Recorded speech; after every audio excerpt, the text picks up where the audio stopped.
Hello students, कैसे हैं आप सब? आई होप आप सब अच्छे होंगे। तो आज हम पढ़ने वाले हैं new subject, new topic. MBA first semester का फर्स्ट सब्जेक्ट है MBA 101 management concept and organisational behaviour. ठीक है, इसका फर्स्ट टॉपिक हम पढ़ेंगे concept of management, introduction of management, meaning of management and definition of management. सब कुछ सेम है। ठीक है, तो पहले हम इसका थोड़ा सा ब्रीफ इंट्रोडक्शन समझ लेते हैं कि मैनेजमेंट होता क्या है। Management is the process of planning, organising, staffing, directing and controlling the activities of human beings and physical resources with the intention of accomplishing a pre defined objective. मैं आपको एक एग्जाम्पल से समझाती हूँ, आपको ज़्यादा क्लियर होगा। सपोज अगर हम कोई भी एक ट्रिप ऑर्गेनाइज करते हैं, इवन हम अपनी फैमिली में भी ट्रिप ऑर्गेनाइज करते हैं, तो आप पहले क्या करते हो? आप पहले प्लान करते हो कि हमें जाना किधर है। लाइक हमें किस चीज़ की ट्रिप बनानी है, गोवा जाना है, हिल स्टेशन जाना है, शिमला जाना है, या फिर नैनीताल जाना है। कोई भी ट्रिप, आप कोई भी डेस्टिनेशन आप प्लान करते हो, तो आप क्या करते हो? सबसे पहले प्लानिंग करते हो। ठीक है, फिर उसके बाद आप ऑर्गेनाइजिंग करते हो। ऑर्गेनाइजिंग कोई भी चीज़ हो सकती है। ऑर्गेनाइज आप अपने कपड़ों को कर रहे हो, आपको क्या क्या चीज़ों की नीड पड़ेगी वहाँ पर। अगर आप लाइक हिल स्टेशन जा रहे हो या फिर आप पहाड़ों की साइड जा रहे हो और आप ठंड में जा रहे हो, तो ऑफकोर्स सी बात है आपको विंटर क्लोथ्स की भी ज़रूरत पड़ेगी।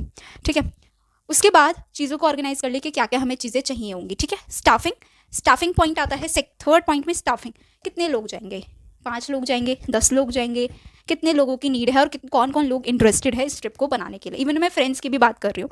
फिर डायरेक्टिंग, कोई ना कोई आपकी, फिर आता है फोर्थ पॉइंट डायरेक्टिंग।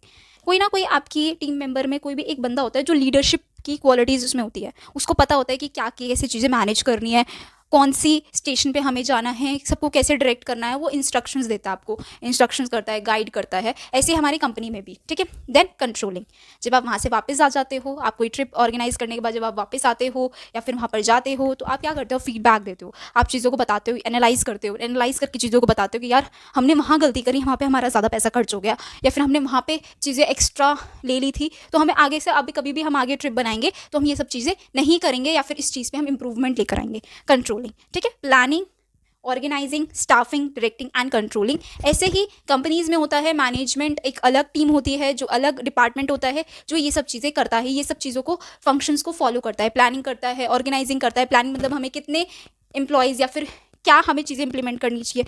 फिर ऑर्गेनाइजिंग, कौन कौन सी चीज़ों की हमें नीड पड़ेगी, कितने एम्प्लॉयज़ की नीड पड़ेगी, हमें क्या चीज़ें, हमें स्टेशनरी का सामान कितना नीड पड़ेगा, या फिर हमें कितने इक्विपमेंट्स चाहिए, हमें कितने कंप्यूटर्स चाहिए, हमारे को डेस्क कितनी चाहिए जो हमारे एम्प्लॉयज़ आके बैठ सके। स्टाफिंग, हायर करना कैंडिडेट्स को, एम्प्लॉयज़ को जॉब देना, स्टाफिंग का काम होता है। डायरेक्टिंग, जो हमारी लीडरशिप होती है, जो हमारे टीम लीडर्स होते हैं, जो हमारे मैनेजर्स होते हैं, वो हमें डायरेक्ट करते हैं चीज़ों के लिए कि आपको कैसे काम करना है। एंड देन कंट्रोलिंग, आपको फीडबैक देना या ओवरऑल कंपनी को फीडबैक देना कि आपने यहाँ पर गलती करी, आपको यहाँ पे इंप्रूवमेंट लाने की ज़रूरत है। तो यही ओवरऑल क्या होता है? मैनेजमेंट होता है, जो कि ऑन गोइंग प्रोसेस है, चलता ही रहेगा, कभी रुकेगा ही नहीं।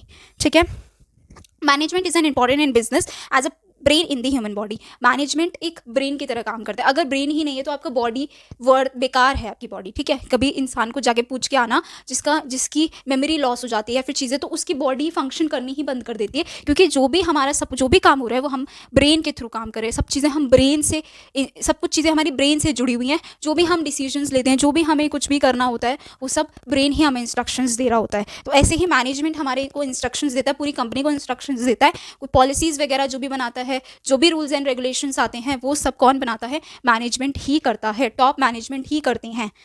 As the human body is only the collections of bones, flesh and skin, without brain the business is also a collection of machines. अब देखो, अगर हमारे पास सब कुछ है, हमारे पास मशीन्स है, हमारे पास मनी है, हमारे पास मटेरियल है, हमारे पास मेथड है, हमारे पास लोग भी हैं, बट हमारे पास चीज़ों को करने का तरीका नहीं है। हमें पता नहीं है कि कौन सा मटेरियल कहाँ जाएगा, कौन सा ट्रांसपोर्टेशन होगा।